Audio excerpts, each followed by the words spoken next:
Hey all, Do-It-Yourself Dan back at you again today, another review. Today we're talking lighting.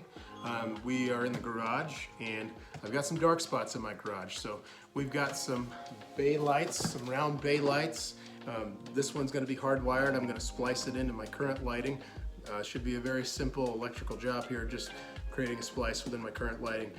This is a UFO LED high BayLight, and it's a 100-watt commercial BayLight. It's an LED, and it's got some weight to it in the box. I'm excited to unbox it and see what it's like. But I'm hoping that this can bring some light to the workshop, especially when we're out here doing stuff. So let's get this unboxed, and then let's get this hooked up and mounted to the ceiling, and we'll see what it does to our light. All right, so let's see what we've got to work with here. So we'll take off the packaging here, and first thing we've got is the actual light itself. Look at that. It's got a very nice optic to it, all the LEDs in there. This is metal. It's very solid metal, so that's really cool. We've got our cable, we've got our adjustable eye-ring on here that'll hook into our hook. So this guy, once we wire it up, is going to be ready to roll. Very cool, very cool. And let's see what else is in our box here. All right, we've got an instruction manual, and we also have some safety hooks here to provide secondary safety, so that we have something in addition to our eye-ring that's going to go through our hook as well. So just to give you kind of an overview, a 360 look at this UFO LED BayLight. This is rather good quality just from feeling it and holding it. It's pretty heavy, tough gauge wire here. Really good for the garage, I would say. Really good for garage, workshop, any kind of thing you got. I mean, you could even put this in a little shed, I think. So very standard wiring here. I'm going to actually splice this into some current lighting that I have. So we'll get it wired up. We'll see what it's like. Very good, guys. Let's get it going. All right, so they've got a hook screwed up into the floor joist, or up in the ceiling joist. And then I've got a hole there from a wire to go through, and we'd be ready to hang this in. And I've got another hole there to actually secure it, a bolt for my safety straps. So real easy. You find your joist in the ceiling, and then you screw the hook of your choice in there, and you can make holes for wiring and what have you, and real easy to do. All right, so we've got our wired BayLight here. This is the direct wire. Got a lot of options with this BayLight that comes. You can direct wire it in. You can set it up on your own plug. So you can do a lot of things with the wiring just to meet your needs here. So it's really easy, just like any lamp. We've got 3 wires. We've got a hot, we've got a neutral, and we've got a ground. Our green wire is going to be our ground. So when you get Romex, or you get your wiring that you're running towards where you're going to put your lamp, really all you got to do is match up the colors and then secure them the right way, so that so there's no bare metal. So you got everything covered. So I've got a few tools here to help me get that covered. I'm actually going to heat seal this. I'm actually going to convert this one to a plug. But again, if you just have your wiring up in the ceiling, all you got to do is match up your colors, make sure you got a secure connection, and then just make sure that there's no way for the outside elements to infiltrate that connection that could cause a fire. So other than that, pretty darn easy. So we're going to show you that now. All right, so we're going to use these solder connectors, and basically you put each end of the same color of wire into that connector, and I'm going to use my heat gun, and that's going to kind of all wrap together. And then once we get those 3 together, I'm going to use these sheaths, which are also going to use the heat gun, and that's going to create a solid, basically, connection. You could also use electrical tape for this. You could also use wire nuts as well. All this can be done with different methods of wiring, but just remember, this is pretty simple. It's 3 wires. Make sure you connect the ground to the ground, the hot to the hot, and your neutral to your neutral, or your common wire as it's called.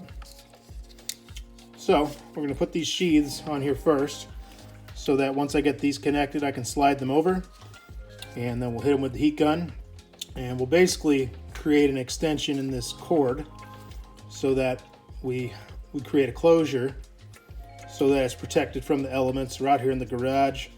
lots of dirt, lots of dust, lots of elements, there's moisture.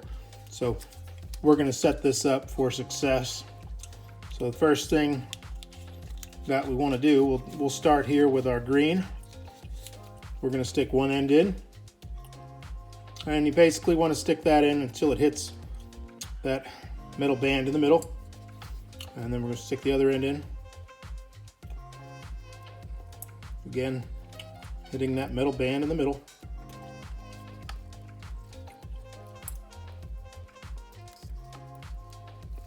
So we have a pretty tight connection now. Push that other end in a little bit farther. Perfect.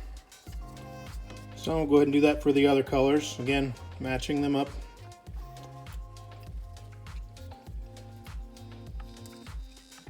Sometimes it helps to spin the wires if they're kind of frayed at the end. It'll help them go through. So we're hooking in black to black.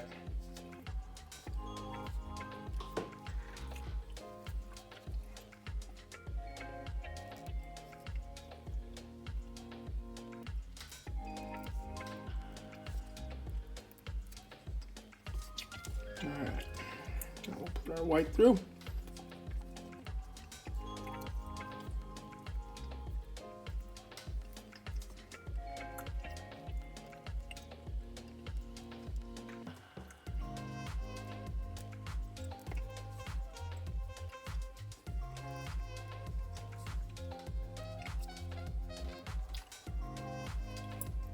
All right, so I'm gonna warm up the heat gun. I'm gonna take a break here so you don't have to watch me warm up the heat gun. We'll bring you in once we got a warm heat gun. We'll fire these together and then we'll put these sheaths on.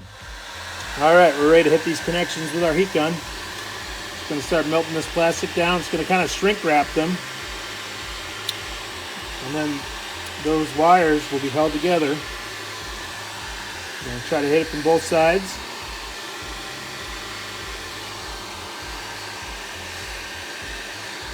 That metal band essentially melts together like a solder, and you actually create a weld. So, show you what that looks like. There's now a weld between each one of those wires using that solder. So if you don't have a welder, these things are real cheap and easy for making good wires, solid wire connections.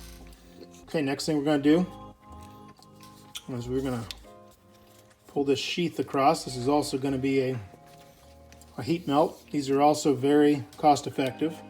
You can do this whole project for about $10. You can, and then you'll have some spares on hand as well. But this is not too bad for creating for doing your wiring or just do it yourself electricity. It's not too bad. So obviously you want to be careful. This is not something you're comfortable with.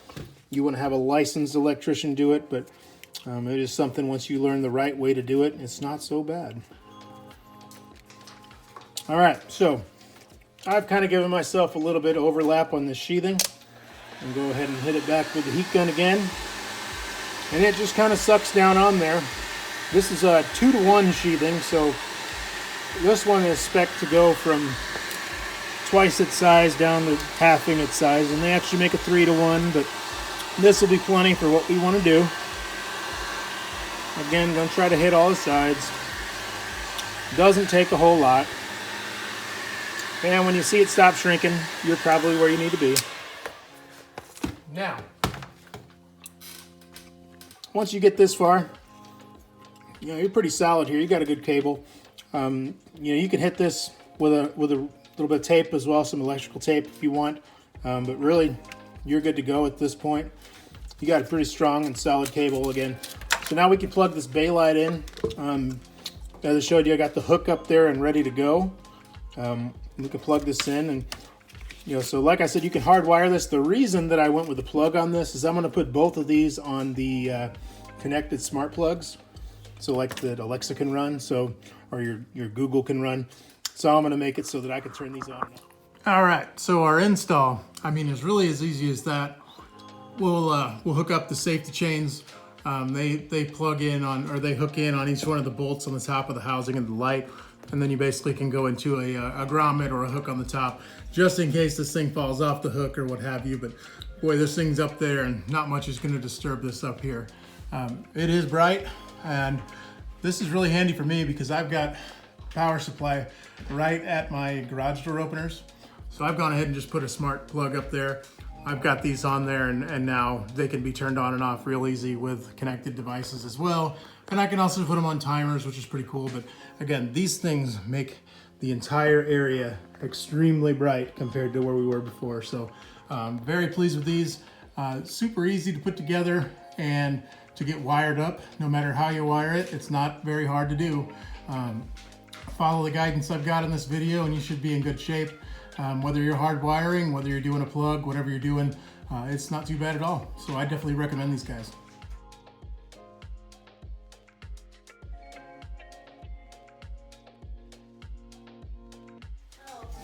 All right, gang, just want to follow up with an update.